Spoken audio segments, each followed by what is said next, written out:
यथार्थ लर्निंग के online platform पे आपका स्वागत है। आज हम लोग उत्तर प्रदेश बजट के बारे में बात करेंगे। और यूपी का बजट तो 5 फरवरी को ही अनाउंस हो गया था। और केंद्र की बजट चूंकि अंतरिम बजट है, उसको अगले नेक्स्ट वीडियो में, चूंकि वो तो अंतरिम बजट है, उसके बाद भी आएगा तो नई सरकार बनेगी तो उसके बाद फिर से एक नए बजट आएंगे। पहले देखा जाए ये यूपी बजट, केंद्र की बजट की चर्चा बाद में होगी, अभी नहीं। उत्तर प्रदेश का ये जो बजट है यहाँ लिख दिया गया है, बोल दे रहे हैं ताकि चीजें डाटा स्पष्ट हो। यूपी का जो ये 8वां बजट था और 5 फरवरी 2024 को हुआ। आप इसमें कुछ अधिकारी भी लोग थे। एक तो वित्त मंत्री का नाम आप जानते होंगे, जान लीजिए, सुरेश खन्ना है। विधानसभा में 5 फरवरी को बजट पेश किए और बजट तैयार करने में उनके कई लोग साथ थे जो आईएएस के सीनियर ऑफिसर लोग हैं, जैसे आलोक दीक्षित का नाम भी है, दीपक कुमार का नाम है, नील रतन कुमार, और भी सहयोगी लोग थे। मुख्य रूप से ये 3 लोग थे। पिछले वर्ष की तुलना में हम लोग 6.7%, ये सरकार जो नई सरकार है 6.7% की वृद्धि की है। और टोटल आपका बजट है 736,437 पॉइंट, ये पॉइंट लगा हुआ है, 71 करोड़ रुपए, 7,36,437.71 करोड़ की ये बजट है। बजट तैयार करने में अधिकारी का नाम हो गया। आप एक चीज अगली लाइन जो लिखे हैं पहले बोलते चले जा रहे हैं। 2024-25 में राज्य के कर राजस्व में 27 लाख करोड़ मिलने का अनुमान है। 89,693,89, ये कामा लगा हुआ है, 89,693 करोड़ रुपए बजट से कर्ज लेने का भी इरादा है।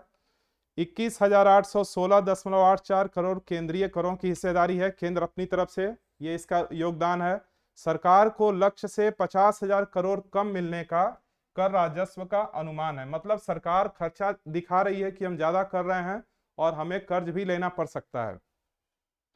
देखिए, अगर आप 100 पैसे को माने कि अगर मेरा 100 पैसा है और उस 100 पैसे को कैसे विभाजन करना है, इनकम कहां से आएगा, इनकम कहां जाएगा, मोटा मोटी एक चीज को समझिए। सरकार बजट क्यों बनाती है? सरकार बजट इसलिए बनाती है ताकि उस राज्य में, राज्य के संदर्भ में समझा जाए, केंद्र का भी अपना वही सोच वही होता है। जैसे अगर इस राज्य को हमें चलाना है तो हमें उनके राज्यों की समस्याओं को क्या करना होगा, कंप्लीट करना होगा। इसको उदाहरण से समझ लीजिए। पहले जैसे मान लीजिए एक फैमिली है, एक परिवार है, और उस परिवार में 4-5 लोग हैं। उसके बाद उस डाटा को देखा जाएगा। ज्यादा ही लोग बना दिए क्या?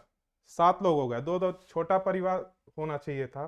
खैर, मान लीजिए ये 2 लोग हस्बैंड वाइफ हैं और ये इनके दोनों बच्चे हैं और इनके माता पिता हैं। इस हस्बैंड वाइफ के माता पिता, मतलब फैमिली में टोटल हो गए 7 लोग। थोड़ा बड़ा परिवार बना दिए, 7 लोग हैं। अब ये क्या करते हैं, इनके जो मुखिया होंगे, जो पैसा जिनके माध्यम से ये घर चलता होगा, मान लीजिए ये हस्बैंड वाइफ घर चलाते हैं, इन लोगों के इनकम से घर चलता है। तो ये इनके इनकम से घर चलता है तो इनके खर्चे क्या होंगे? अगर इनका आप लिस्ट देखिए, इनका पर्चा देख लीजिए, तो आप एक मोटा मोटा आइडिया लगा लेंगे कि इनके घर का खर्चा किस सेक्टर में होता है, कौन सी इनकी समस्याएं हैं, आप सब कुछ जान लेंगे। अभी हम लोग किसी के भी घर का महीने का आप स्लिप उठा लीजिए, जो भी वो अपने बाजार में जाता होगा, तो आप देख लेंगे ना, तो अंदाजा लग जाएगा कि कैसा इनके घर का इनकम, क्या स्रोत क्या होगा। जैसे नॉर्मली आदमी क्या बनाता है, लिख देगा, पर्ची लिख देगा ऊपर, और उसके बाद लिख देगा 2 किलो आटा, 4 किलो गेहूं, इस तरह से लिखेगा तो आपको आइडिया पता चल जाएगा कि 10 ग्राम चीनी और 50 ग्राम आलू, ये सब जो भी, ऐसा है नहीं लेकिन बोल रहे हैं। तो ये चीजें लिखने से ही आपको पता चल जाएगा कि इनके घर का इनकम कैसा होगा। इसी में कुछ अच्छे भी होंगे जो लिखेंगे कि इतने 10 लाख का ये लेना है, 50 लाख का घर लेना है, 20 लाख का मारुति लेना है, ये लेना है। तो उनसे भी आप उनके घर का आइडिया लगा लेंगे कि इनके इनकम, इनके घर का कितना इनकम है और बजट क्या होगा। वैसे ही आपके राज्य का, अब इसको राज्य के संदर्भ में सोचिए, ये आपका राज्य है, यूपी है, इसमें आप 75 जिले हैं टोटल। अब इनके जब बजट को आप देखेंगे तो पता चलेगा कि अच्छा, महिलाओं के लिए क्या काम कर रहे हैं, कृषि के लिए कौन सा काम कर रहे हैं, रोजगार के लिए कौन सा काम कर रहे हैं, इसके बाद पेंशन वृद्धजनों के लिए क्या कर रहे हैं, कमजोर और वंचित वर्गों के लिए क्या कर रहे हैं, पर्यावरण के लिए क्या कर रहे हैं, सुरक्षा के लिए क्या कर रहे हैं। ये सब क्या है? ये सब सेक्टर हैं जहां हमें करना क्या होगा। उद्योग के लिए कौन सा काम कर रहे हैं, ठीक, और भी बहुत से काम हैं। उन सेक्टर में आपको अंदाजा लग जाएगा कि विकास के लिए कौन सा काम कर रहे हैं महिला, ये जो भी हैं और जो छूट भी गए उन सबसे उनसे एक आपको आइडिया चलेगा कि हमारी सरकार का नजरिया खर्च करने का किस सेक्टर में है। हर व्यक्ति का यह जिम्मेदारी है, जो इस प्रदेश का हो या भारत का हो, उस बजट को बहुत ही बारीकी से देखे कि अच्छा सरकार किन सेक्टर में कर रही है। क्यों बारीकी से देखे? ताकि वो जान सके कि सरकार इस सेक्टर में जमीनी स्तर पे कितना काम कर पा रही है और दोनों को मिलाए। जब ये व्यक्ति, हर व्यक्ति इस चीज को गहनता से जांच करेगा, तो आपको आपके जो जो भी इस राज्य से आप बिलोंग करते हैं या जिस क्षेत्र से बिलोंग करते हैं, आप उसको सही तरीके से जान पाएंगे। पारदर्शिता लाने के लिए ये बहुत अच्छा कदम होगा। इसीलिए समाज को कोई बदल सकता है तो केवल एक शिक्षित वर्ग ही बदल सकता है। फिलहाल देखिए 100 पैसा है, 100 पैसे में गवर्नमेंट 100 पैसा, सरकार के पास पैसा कहां से आएगा? आप लोगों से टैक्स लेती है, सभी लोगों से टैक्स लेती है। सरकार टैक्स लेती है और बदले में आपको क्या देती है? इन सारी योजनाओं पे पैसा खर्च करती है, सड़कें बनाएगी, जो भी व्यवस्थाएं हैं उस राज्य से संबंधित उस पर करेगी, काम करेगी। उसमें केंद्र भी अपना पैसा इन्वेस्ट करती है। तो देखिए कहां कहां से, ये यूपी के संदर्भ में बार बार बोल रहे हैं हम, केंद्र की बजट होगी तो उस पर चर्चा किया जाएगा। मान लीजिए 100 पैसा है, ये रुपया पहले सरकार इकट्ठा करने का काम कर रही है, पहले ले आए तब तो खर्च करेगी। तो कहां कहां से ला रही है? देखिए 0.5 ऋण और अग्रिम की वसूली कर रही है, 0.8 सार्वजनिक लेखा रसीद, 37.1 राज्य का अपना कर राजस्व है, टैक्स से जो भी व्यवस्था पैसा बनता है, 12.9 केंद्रीय अनुदान सहायता, 30% है, 30.0 है केंद्रीय कर का अंतरण है, 3.4 गैर कर राजस्व, 15.3 सार्वजनिक ऋण प्राप्तियां। ये सभी सेक्टर मोटा मोटी समझिए ये टैक्स से वसूले गए टोटल पैसे हैं। इसमें देखिए 8.5% अधिक खर्च करेगी सरकार पिछले वित्त वर्ष में से तुलना करने पर। यहां देखिए कहां जाता है। अब ये पैसा 100 पैसा मेरे पास आ गया, अब पब्लिक सेक्टर में खर्चा करना है तो 100 पैसे को ही अगर बेस बनाया जाए तो कहां कहां खर्च कर रही है? 12.7% अन्य व्यय पहले ही लिख दिए हैं, 21 पूंजीगत व्यय, 5.4 कर्ज अदायगी, 1.3 ऋण और अग्रिम की संवितरण है, 9 है सरकार से अनुदान प्राप्त, वो अनुदान लिखा हुआ है, 12.8 है वेतन सरकारी कर्मचारियों को मिलता है, 11.7 केंद्रीय सहायता प्राप्त सांस्थानिक कर्जे जो हैं, ये संस्थानिक कर्मचारी हैं, संस्थान कर्मचारी हैं, जितने भी संस्थान ये कर्मचारी हैं। 11.7 पेंशन, 7.3 ब्याज भुगतान, 3.3 स्थानीय निकायों का अंश रहता है और 3.8 सब्सिडी। सब्सिडी किसे बोलते हैं? सहायता अनुदान राशि है। मतलब 100 रुपया अगर आपके पास है, आप उसको खरीदने में असमर्थ हैं, आप 70 रुपया ही दे पा रहे हैं, तो 30 रुपया आपकी तरफ से गवर्नमेंट देती है सहायता, उसी को बोलते हैं सब्सिडी धनराशि।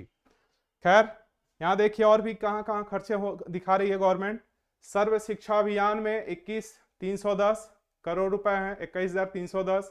जल जीवन मिशन में 22,000, राष्ट्रीय ग्रामीण आजीविका मिशन में 3,695 करोड़ रुपए खर्च कर रही है।